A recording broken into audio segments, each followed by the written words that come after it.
Good afternoon, friends. What a beautiful day we are having this noon, and it is such a joy to reconnect with you once again. Today, I want to talk about something very important in our Christian life or in our human life. There are so many people have day to day simple questions. How can I be nicer to my annoying brother in law or sister in law? How can I discipline my children more calmly? How can I control my temper sometimes that is going out of my control?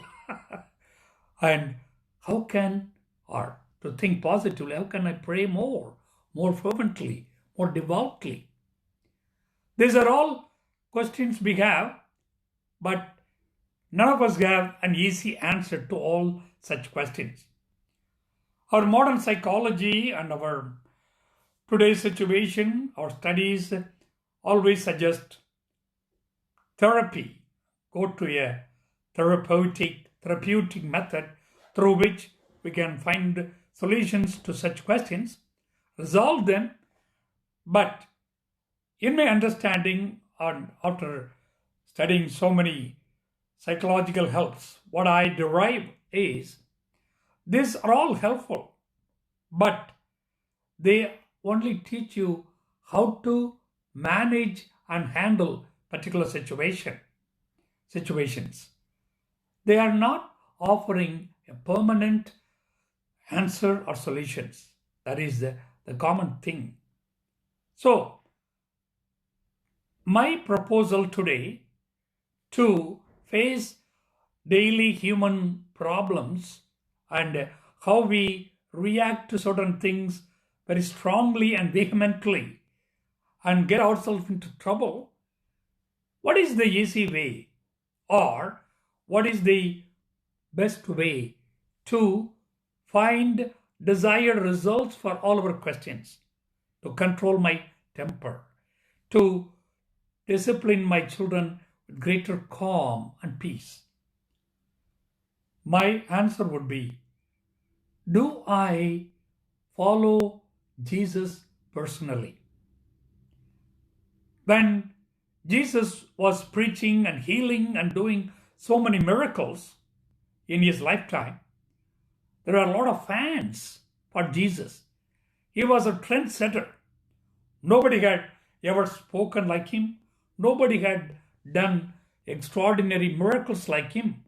So people loved to follow him and waiting on his word, what kind of wisdom comes from him. He was not impressed with all such fans, just being so enamored by what he said, but none of them wanted to commit. Even a lot of us good Christians, we think we are really listening to him and trying to do many things as he wants us to do. But we think following him with total commitment is the job of someone else. Like great saints like Mother Teresa or Teresa of Avila or all those great martyrs, oh, they could do exactly as Jesus wanted to live. No, but it's not meant for me. It's meant for probably priests like Father Ilango and others or bishops. That's not my job. I don't want to be a close follower of Jesus. That means a disciple. Dr. Edward Sri, in his wonderful book on discipleship, Into His Likeness, he offers a beautiful image of discipleship. That is, a rabbi, that's a teacher in the Hebrew word means, and his disciple. You love to listen to this image of ancient Israel. Cover yourself in the dust of his feet and drink in his words thirstily. What does that mean? A rabbi has many disciples, and in ancient Israel, if you follow a rabbi so closely, you cover your feet with the dust of the rabbi, the teacher, and you drink thirstily from his words that closely. That means you are following Jesus that closely, you cover your feet with the dust of Jesus. What a beautiful image. That means Jesus wants a soul to commit itself totally to follow him.